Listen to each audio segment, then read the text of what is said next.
Life has a way of throwing challenges at all of us. That's just a fact. So the real question isn't if we'll face hardship, it's how in the world we can stand firm when we do. Today, we're going to dig into a collection of ancient texts that offer a really powerful and honestly a pretty surprising playbook for finding strength when life gets tough. So let's see what this ancient wisdom has for us. I mean, does this hit home for you? That feeling of just being squeezed, overwhelmed, like the pressure is coming from every single direction at once? It's a feeling that was actually described thousands of years ago in a letter, and it just perfectly sets the stage for what we're talking about today. Okay, so first things first. These writings are crystal clear on one point. Struggle is not some sign that you've messed up or done something wrong. Actually, it's presented as a completely normal, even expected part of the human journey. And bam, right out of the gate, we're hit with this totally radical idea. Consider it pure joy. How is that even possible, right? The author, James, he's not being cruel or telling us to, enjoy pain. He's inviting us to completely reframe it, to look past the immediate hurt and focus on the valuable purpose he believes is hiding inside the process itself. And this idea just keeps popping up. Here, the writer Peter tells his audience, hey, don't be surprised by a fiery ordeal.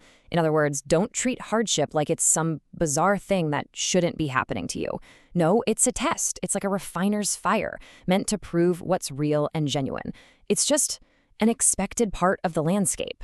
This right here, from 2 Corinthians, it just brilliantly captures the core tension of resilience. Look at the rhythm. It's a constant push and pull. It totally acknowledges the intense pressure. Yeah, you're hard-pressed, you're perplexed, you're persecuted. But every single time, there's this powerful comeback. But not crushed, but not in despair. The message is so clear. You can be brought right to the very edge, but there's a force at work that stops you from going over. So if hardship is just part of the deal, then what's the point of it all? Well, these texts argue that it's not random. They suggest there's a deep purpose hidden right in the middle of the process, one that can actually transform a heavy burden into a path toward real growth. The book of Hebrews kind of rebrands hardship as discipline. And it's so important we get this right. This isn't about punishment, not at all. It's about training.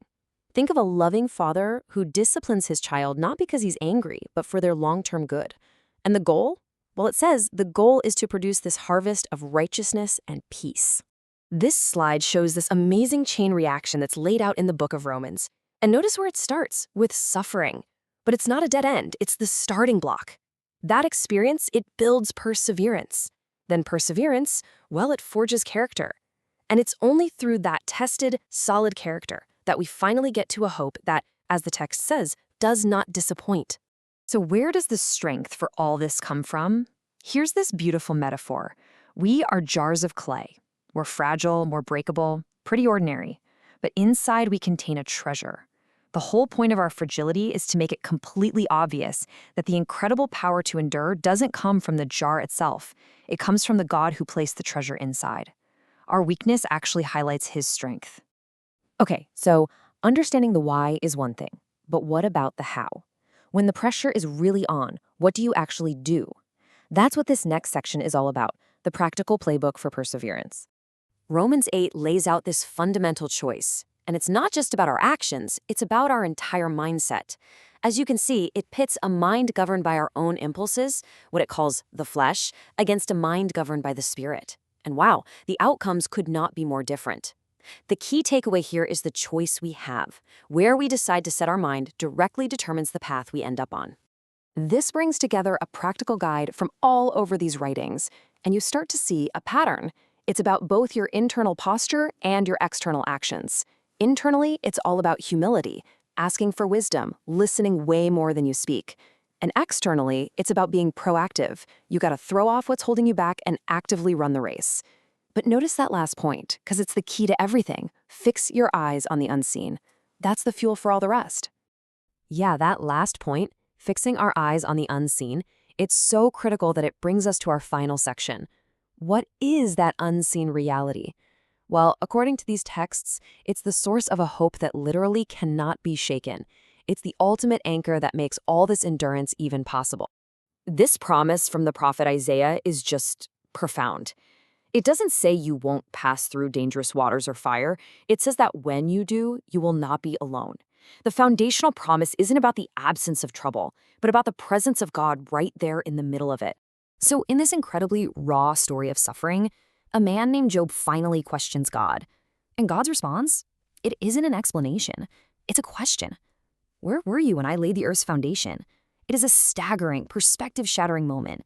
The point isn't to make Job's pain seem small, but to pull the camera way, way back and show him who is ultimately in control of the entire universe.